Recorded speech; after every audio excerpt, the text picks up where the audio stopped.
Alam mo, malalaman mo lang talaga ang halaga ng isang tao kapag wala na ito sa iyo. Huwag mong maliwalain yung taong pinapahalagahan ka. Baka kasi dumating yung panahon na kailanganin mo siya pero sinukuan ka na.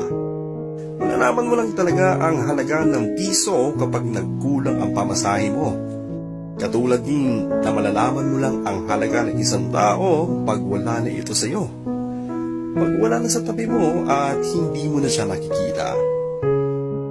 Kaya bigyan mo ng halaga yung taong nagmamahal sa iyo. Huwag mo siyang hayaang magising sa katotohanan na marami at may mas mahigit pang iba bukod sa iyo. Huwag mong hintayin mapagod siyang mag-effort sa iyo bago mo ma-realize na mahalaga pala talaga siya sa buhay mo. Alam mo, huwag mong bitawan isang bagay na hindi mo kayang makita